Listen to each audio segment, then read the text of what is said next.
김치는 우리 식탁에 매일 오르는 음식이다. 우리 조상들에게 없어서는 안 돼 꼭 필요한 음식이었고 현재를 살아가는 우리에게도 꼭 필요한 음식이다.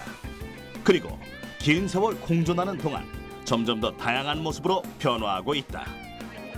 김치의 맛과 영양이 얼마나 우수한지는 이미 전 세계적으로도 널리 알려진 사실이다. 네, 맛있다. 오랜 시간 한반도를 지켜온 맛이 세계인의 입맛을 사로잡고 세계의 이목을 집중시키고 있다. 김치에 숨겨진 놀라운 과학적 사실이 그 우수성을 빛나게 하고 있는 것이다.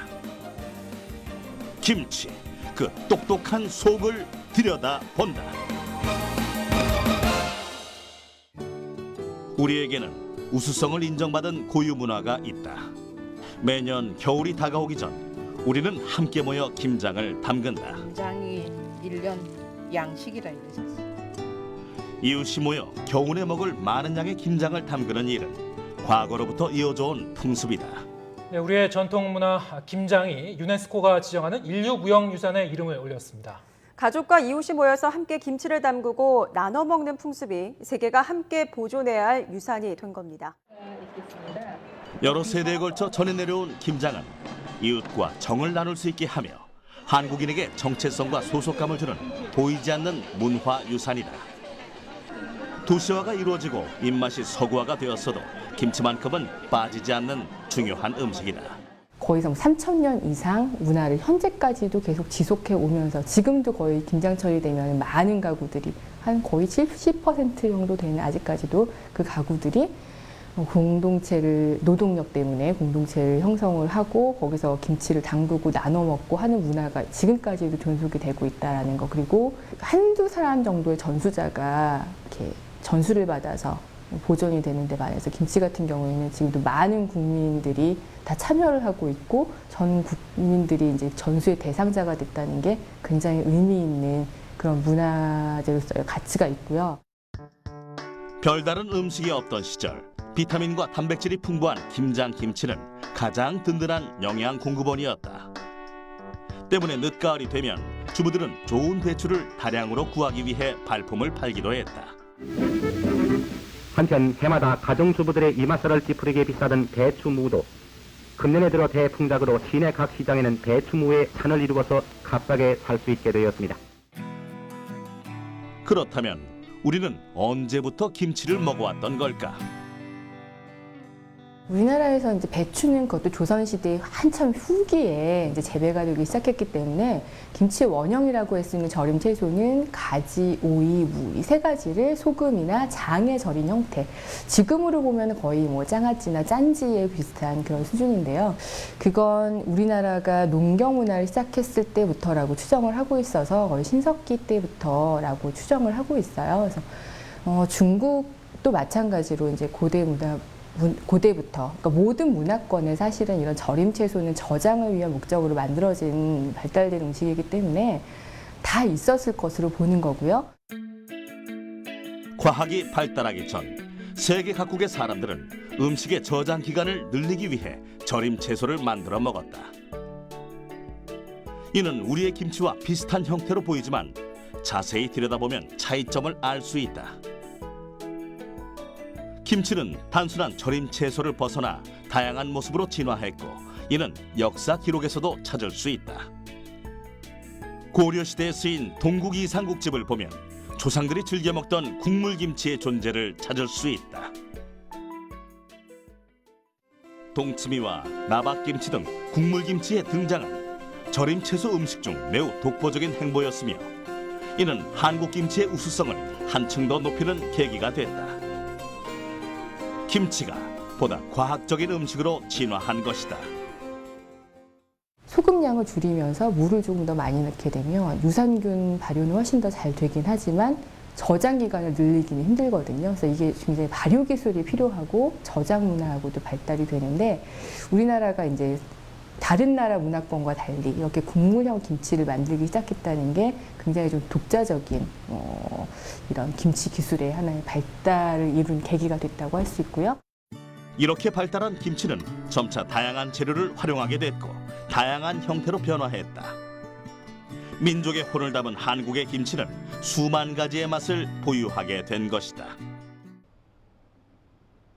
세계 김치 연구소에서는 우리의 김치가 가진 우수성을 과학적으로 증명하기 위해 연구하고 있다.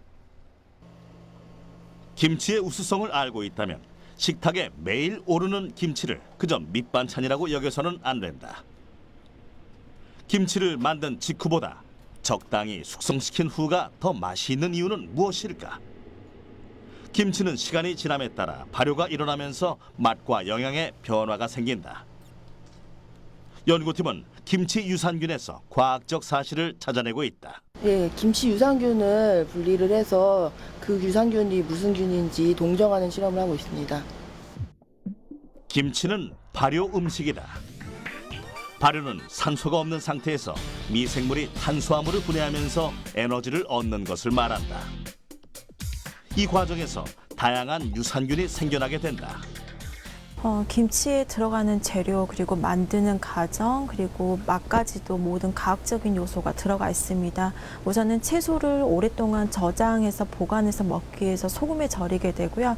이런 소금의 처리는 그 채소류에 있는 유해 미생물들을 죽이면서 몸에 좋은 그런 유산균들만을 생육할 수가 있게 되고 그런 유산균들이 생육하면서 김치의 재료라든지 양념이라든지 그리고 미생물에 의해서 나오는 여러 가지 유기산이나 단맛이나 이런 것들이 조합되어서 만들어지는 거기 때문에 김치는 과학적이라고 말할 수가 있습니다.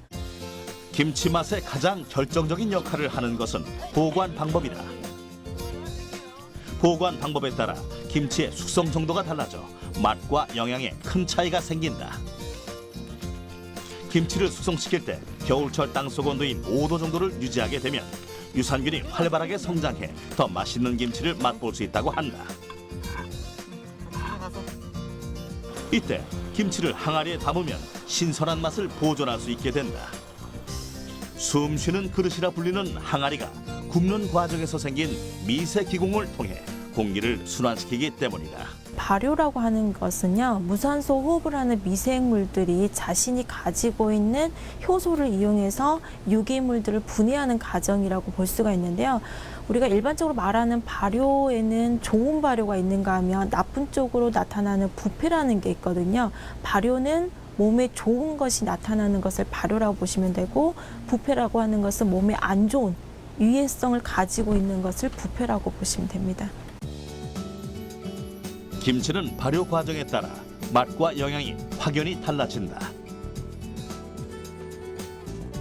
유산균 발효가 일어나기 전인 1차 발효 시에는 산도가 낮아 신맛이 나지 않는데 2차 발효가 시작되면 유산균의 번식이 활발히 일어나면서 새콤한 맛이 나게 된다. 산도가 적당해지면 3차 발효가 시작되고 가장 맛있는 김치를 먹을 수 있다. 김치가 발효하는 과정에서 가장 큰 세력을 차지하는 유산균 종은 시시각각 변한다. 발효가 진행되는 동안 김치의 영양 성분이 어떻게 변하는지를 파악하기 위해서는 각 단계에서 주된 역할을 하는 유산균이 무엇인지 눈여겨볼 필요가 있다. 예, 김치에서 분리한 유산균을 관찰하고 있는데요. 김치의 발효는 유산균에 의해서 조절되기 때문에 김치에 어떤 유산균이 많은지 관찰하고 있습니다. 김치에는 30가지가 넘는 유산균이 있다. 이 중에 가장 눈에 띄는 것은 류코노스톡 그리고 바이셀라 유산균이다. 류코노스톡은 스스로 덱스트란이라는 식이섬유를 생산해 변비 예방에 도움을 준다. 바이셀라는 지방 세포 생성을 막아 비만을 방지해 준다. 또 락토바실러스는 유산을 생성한다. 김치가 몸에 좋은 것은 치즈와 요구르트처럼 젖산 발효 음식이기 때문이다. 김치는 고춧가루나 무, 배추나 이런 온부 재료가 가지는 맛이 처음에는 있게 되다가 유산균이 증식을 하면서 나타나는 여러 가지 유산균들에 의해서 생성되는 물질들이 있게 되는데 유기산에 의한 신맛이라든지 또는 유산균에 의해서 생성되는 마니토르에 의한 단맛이라든지 이런 것들이 양념과 그다음에 미생물에 의해서 생성되는 여러 가지 물질들이 복합적으로 조화되어서 나타나는 맛에 해당이 됩니다. 김치가 품고 있는 유산균, 그 효능에 관한 연구는 계속되고 있다. 김치를 만드는 과정은 어떨까? 김치를 담그려면 먼저 배추에 소금을 뿌리거나 소금물에 담가서 절여야 한다. 이때 소금은 맛을 내는 것뿐만 아니라 여러 가지 역할을 하게 된다. 김치에는 없어서는 안 될 소금. 과연 어떤 역할을 하는 것일까?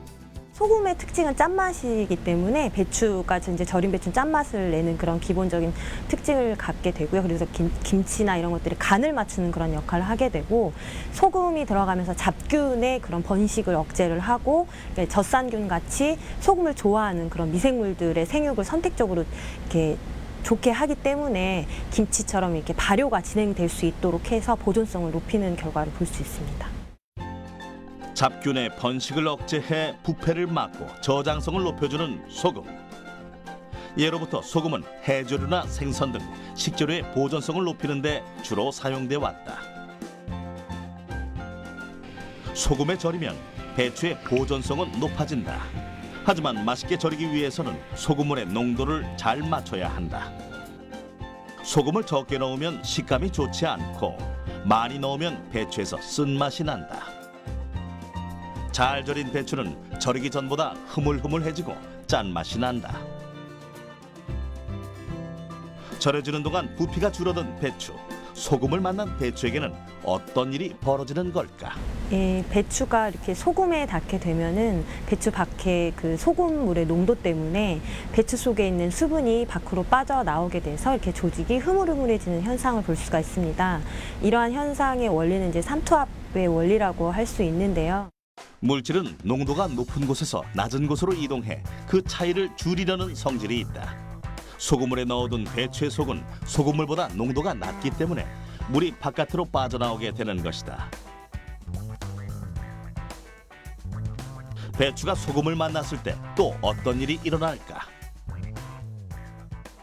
배추를 절이는 목적은 배추에 있는 수분을 좀 빠져나오게 하고, 그러면서 영양 성분들이 조금 유리되면서 젖산균, 우리가 그 김치 발효의 주 역할을 하는 젖산균이 잘 살 수 있도록 조건을 만들어주는 것이기 때문에, 배추 절일 때 사용하는 소금은 이제 염화나트륨 함량이 높으면서 칼슘이나 이런 무기질들이 조금 더 많이 함유되어 있으면 배추 조직을 단단하게 해주는 그런 효과가 있기 때문에, 그런 소금을 사용하면 더 김치 맛에 더 좋은 영향을 줄 수 있습니다.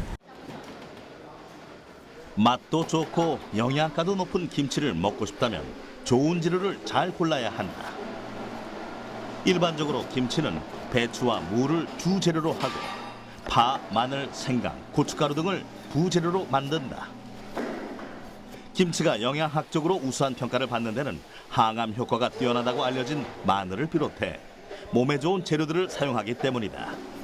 건강한 식재료로 만들어진 김치는 건강에 도움이 되는 걸까? 김치 속에는 배추와 무에 더불어 부재료인 파마늘, 생강, 고춧가루를 버무려서 이제 김치를 만드는데요. 이런 부재료에는 생리활성 물질이 다량 많이 함유되어져 있습니다. 이런 생리활성 물질들이요, 다양한 작용을 하는 데 도움을 주는데요. 항암 효과, 항노화, 항비만, 항동맥경화, 항염증 작용이 보고되어 있습니다. 뿐만 아니라 최근에는 유산균이 장 면역을 활성화시켜서 스트레스나 우울증 완화에도 도움이 된다고 보고되었습니다. 김치 유산균이 잘 활동할 수 있도록 배추를 절이는 시간은 10시간 정도가 적당하다. 그리고 배추에 남아있는 염분을 물에 씻어내야 간을 알맞게 맞출 수 있다.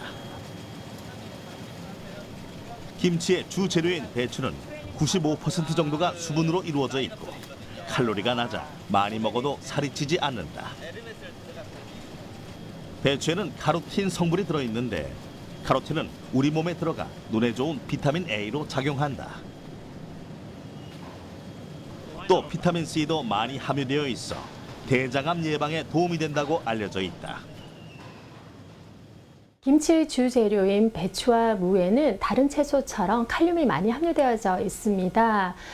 김치를 드실 때 보통 나트륨이 많아서 걱정들 하시는데요. 이 칼륨이 나트륨 배출을 촉진해 주기 때문에 김치를 먹는다고 해서 고혈압의 위험을 높이지 않습니다. 김장 김치에서 배추를 절이는 것만큼 중요한 것은 소를 만드는 일이다.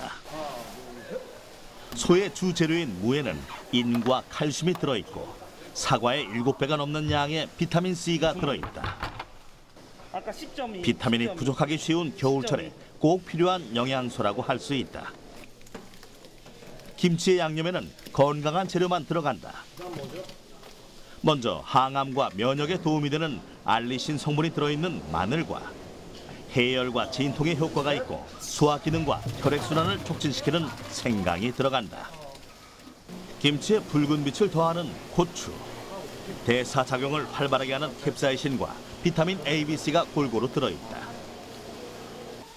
한 차례 숙성 과정을 거친 젓갈은 김치의 숙성을 촉진시켜 유리 아미노산의 조성을 활발하게 하고 김치의 감칠맛 또한 향상시킨다. 종류도 다양한 젓갈 어떻게 사용되고 있을까? 새우젓, 새우 액젓 이런 것들은 좀 깔끔한 그 냄새가 좀 적고 깔끔하기 때문에 이제 서울, 충청 이런 지역에서 좀 선호를 하고요. 그다음에 멸치젓 같은 경우는 이제 부산 요로 남해 쪽에 좀 많이 생산이 되는 그런 젓갈이다 보니까 거기서 또 사용을 하고 특히 이제 전라도 지방 같은 경우는 이렇게 진한 맛 이런 것을 원해서 황석어젓이라든지 이런 걸 많이 사용을 합니다. 주로 이제 맛의 차이에 따라서 지방마다 사용하는 그런 젓갈이 다르다고 할 수 있겠습니다. 통원 놈 하나 잡숴봐요. 살이 통통한 육젓 하나 잡숴봐 어머니. 일반적으로 김장에 가장 많이 사용되는 것은 새우젓이다. 새우젓은 김장김치를 깔끔하고 담백하게 한다. 김치에 사용되는 젓갈은 지역마다 다르고 그에 따라 지역 김치의 특색이 나타난다. 추운 지방은 김치간이 싱겁고 국물이 넉넉해진다. 강원도는 젓갈보다 해산물이 듬뿍 들어가고 중부 지역은 맵지도 짜지도 않은 삼삼한 맛이, 무더운 남부 지역은 다양한 젓갈과 고추 양념을 많이 사용해 강렬한 맛을 내는 게 특징이다. 우리는 긴 겨울을 나기 위해 대량의 김치를 만드는 동안 지역의 생태 환경을 반영하는 재료로 김장 방식을 창조적으로 발전시켜 왔다. 더불어 김장 문화도 발전하고 있다. 이미 우리 생활의 일부로 자리 잡은 고유한 전통 문화는 다양한 모습으로 변화하면서 그 맥을 이어가고 있다. 이제 김장은 협업 차원을 넘어서 사랑과 나눔을 실천하기도 한다. 김장에는 가풍이 녹아있다. 따라서 집안마다 내려오는 고유의 김치 맛이 존재하는데 그 맛은 손에서 손으로 이어지고 있다. 어머니가 딸에게, 그 딸이 또 딸에게 집안의 전통 기술을 전수하는 것이다. 김치를 땅속에 묻어 저장하던 풍습은 점차 사라져간다. 모습이 변하기는 했지만 우리는 여전히 김장 문화를 지키고 있는 것이다. 그 종주국으로 그다음에 조상들이 남겨진 이 문화를 전수받은 저희의 의무 중에 하나는 계속 꾸준히 김치를 많이 먹으면서 다양하게 먹었던 옛날 맛들을 계속 유지하고 또 전달해주고 확산시켜가는 거, 이게 굉장히 중요하다고 생각을 해요. 할머니 손에서 어머니 손으로, 어머니 손에서 딸의 손으로 전해 내려온 우리 집 전통. 매일 먹는 김치 속에 놀라운 과학이 숨어 있다. 손맛은 물론 가정의 풍습까지 담고 있는 김치. 내가 배운 김장 문화를 후대에 전수하는 것은 전통과 더불어 과학기술을 잇는 소중한